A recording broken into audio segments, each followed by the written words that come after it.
the heck with people think about money, but that's what I get a lot of, is kind of this, well, money's not spiritual. I'm just saying it's your attitudes, the person's attitude towards money. I make a lot of money, but I give a lot. You know what I mean? It goes to biblical principle: the more you give, the more you receive. So when I meet somebody doesn't have any money, it just means they're not giving something. So a lot of times there's people who would like more, but they're not giving anything. So they're like my poor dad. He belonged to the labor unions, and he wanted to work less and get paid more. Well, that's anti-religious to me. If you want to get paid more, work more, give more. That's how I see it. Well, I wasn't poor by most people's standards, but I came from a family with a poor attitude, if you know what I mean. Because rich, poor, middle class, poverty starts with a fundamental attitude. So I was in Hawaii, I was 9 years old. My father was the head of education, PhD, very smart man, good guy. And for some reason, we moved across town and I went to a school with rich kids. So this is a little town called Hilo, Hawaii. That's not on the map anywhere, but it is. It's a sugar plantation town. So when I was 9 years old, I moved to this rich kids school.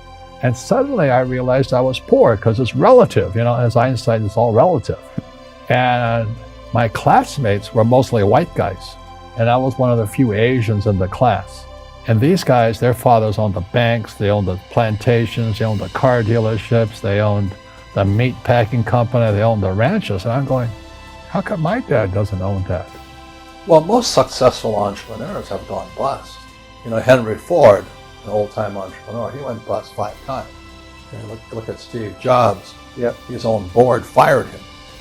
Bill Gates was taken before the Supreme Court for monopolistic practices.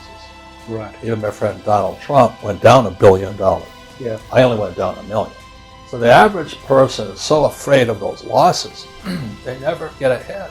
Because at school they teach you if you make a mistake or if you fail, you're a failure. But that's not real life. A baby learns to walk by standing up and falling down, standing up and falling down. And our school system punishes you for making mistakes. That's why my poor dad, an academic, was so unsuccessful. He was terrified of making mistakes. Invest in what you love. I love business. I love real estate. I really love it. I own this building here. And I love gold and silver. So I invest in what I love. Most people say, do what you love, but I rather invest in what I love. But I love being an entrepreneur. I love investing. It's like Shark Tank to me. I'm always looking at new businesses, new deals. It's just a game like this. When you look at the financial statement, that's like the scorecard. It's like your golf scorecard, it's your financial statement. But as you know, our schools teach us nothing about financial statements. So the reason I say only lazy people use their own money is because it takes much more intelligence to raise capital. And so I've never been able, ever since my rich dad was a little boy, my rich dad forbade me from ever saying, I can't afford it. He says, figure out how you can afford it. How can you do something? Figure out how you can do something. So over my lifetime, most of the projects I've started, I've never had any money. I like not having money because it forces me to think. I get creative. I have to educate myself. I have to talk to rich guys. How'd you do this? How'd you do that? How'd you do that? And what has happened to me, I just turned 72. I've never needed money because if I need money, I figure out how to raise it. So today you guys have crowdfunding and all that. I don't know what that stuff is, but it's easy to say I can't afford it.